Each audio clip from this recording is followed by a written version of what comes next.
जी जी दोस्तों, कैसे हैं आप सब। तो किसी भी स्टॉक के अंदर इन्वेस्ट करने से पहले हमें किन किन चीज़ों का मालूम होना चाहिए, किन किन चीज़ों का पता होना चाहिए, उनके बारे में आज अपन बेसिक बात करने वाले हैं। मतलब अपन आज स्टॉक मार्केट के अंदर इन्वेस्ट करने से पहले किन किन चीज़ों का ध्यान रखना, उसकी पूरी बेसिक जानकारी नहीं, जीरो से स्टार्ट करेंगे अपन। को बहुत सारे लोग बोलते हैं यार मैंने उसके अंदर इन्वेस्ट किया, मेरा लॉस चल रहा है। तो किन चीज़ों को ध्यान रखना चाहिए ताकि आप उस चीज़ से बचें, आपका पैसा एक सही जगह इन्वेस्ट हो। ठीक है, तो वीडियो तो लास्ट तक बने रहिएगा, बहुत इंपॉर्टेंट वीडियो होने वाली है आपकी, बहुत इंपॉर्टेंट वीडियो होने वाली है। ठीक है, तो किसी भी स्टॉक के अंदर इन्वेस्ट करने से पहले हमें किन किन चीजों का ध्यान होना चाहिए। मान लीजिए आपने एक बैंकिंग सेक्टर लिया, बैंकिंग सेक्टर के अंदर आप इन्वेस्ट करना चाहते हैं। ठीक है, तो सबसे पहले आप क्या ध्यान रखेंगे कि बैंकिंग सेक्टर के अंदर कितने स्टॉक हैं जो शेयर मार्केट के अंदर लिस्ट है और वो कितने टॉप रिटर्न देते हैं, वो भी ध्यान होना चाहिए। ठीक है, मान लीजिए बैंक निफ्टी के अंदर 12 बैंक लिस्ट है। ठीक है, पता है आप सबको 12 स्टॉक बैंक निफ्टी के अंदर इन्वेस्ट है। मुझे इन स्टॉक के अंदर इन्वेस्ट करना है, तो मैं कौन से स्टॉक के अंदर इन्वेस्ट करूं जिसके कारण मुझे रिटर्न क्या मिल सके, अच्छा मिल सके। तो सबसे पहले जो पॉइंट आता है, हमें पता होना चाहिए कि कंपनी का मार्केट कैपिटल कितना है।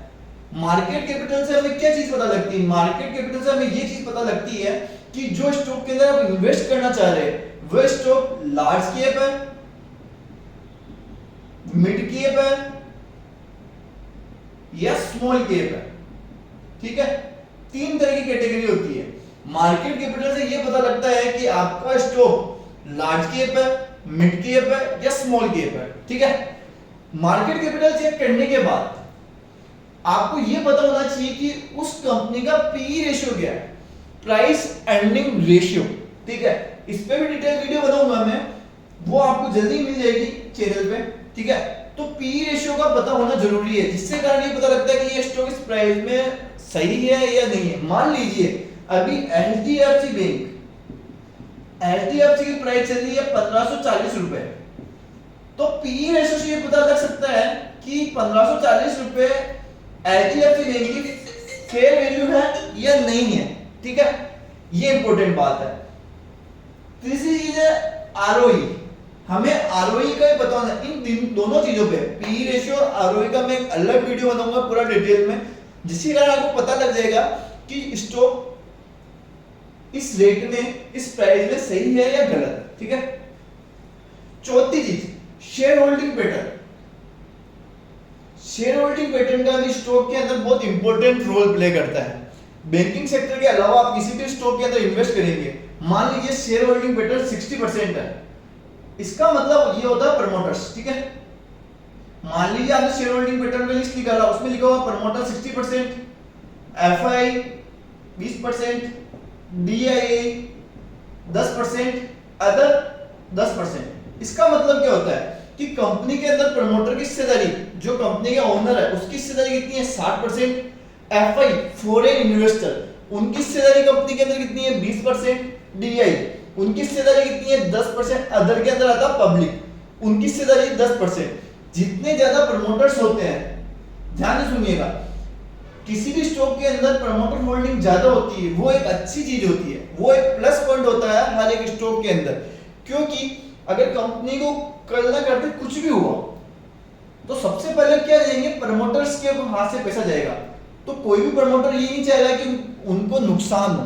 ठीक है, तो प्रमोटर जितनी ज्यादा, प्रमोटर होल्डिंग जितनी ज्यादा उतने स्टॉक के अप जाने के चांसेस ज्यादा होते हैं। ठीक है, कंपनी की फेस वैल्यू कितनी है, इस चीज का भी आपको पता होना चाहिए। हर एक कंपनी की फेस वैल्यू अलग होती है।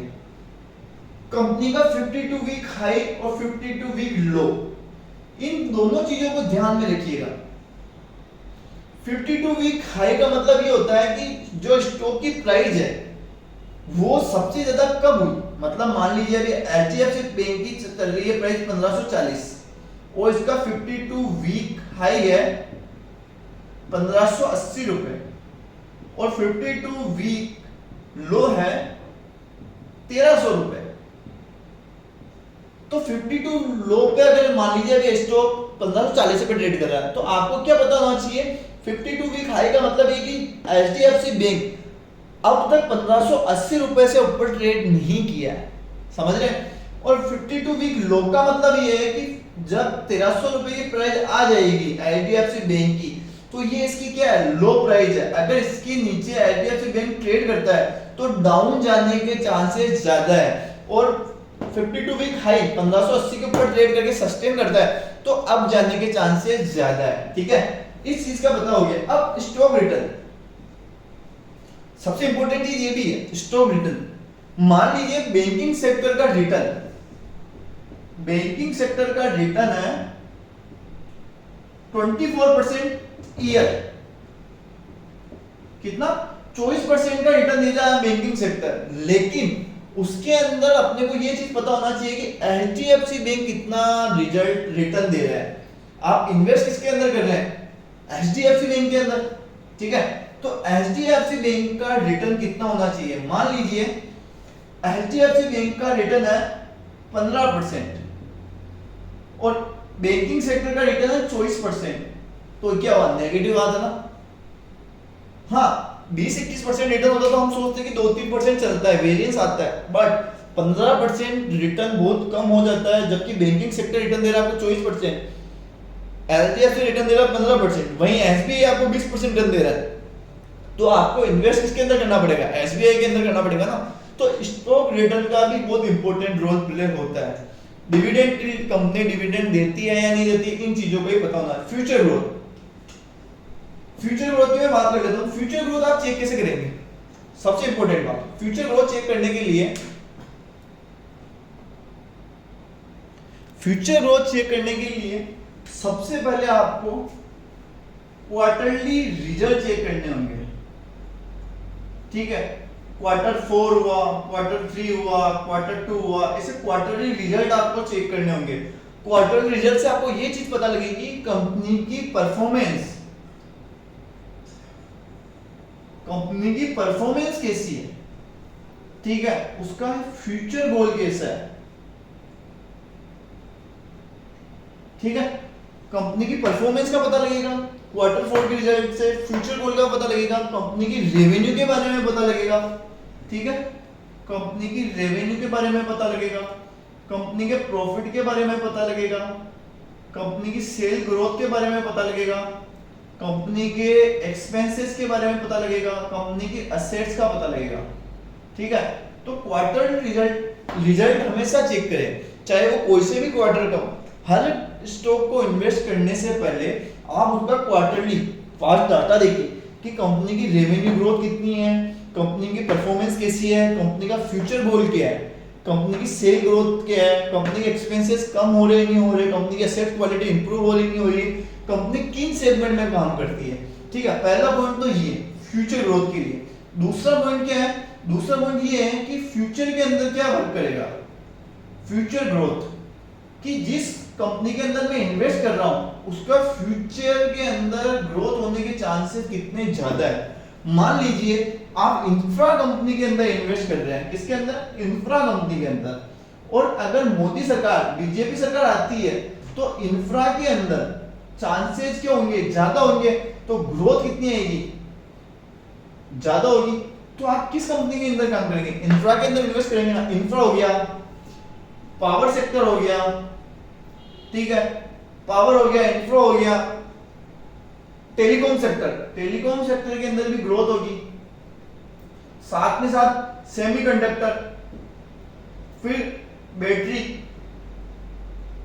तो आप किस सेक्टर के अंदर इन्वेस्ट करेंगे, जिनका फ्यूचर ग्रोथ अच्छा होगा, उस कंपनी के अंदर आप इन्वेस्ट करेंगे। तो ये 10 पॉइंट इंपॉर्टेंट है।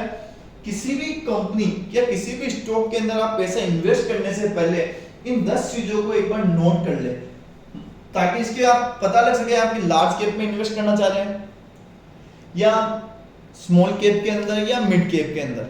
तो इन चीजों को बारीकी से ध्यान रखिए। पी रेशियो और आरओई पे मैं कंप्लीट डिटेल में वीडियो बनाने वाला हूं, और वीडियो अच्छी लगी हो तो प्लीज लाइक, कमेंट, शेयर करना ना भूलें। Thank you guys.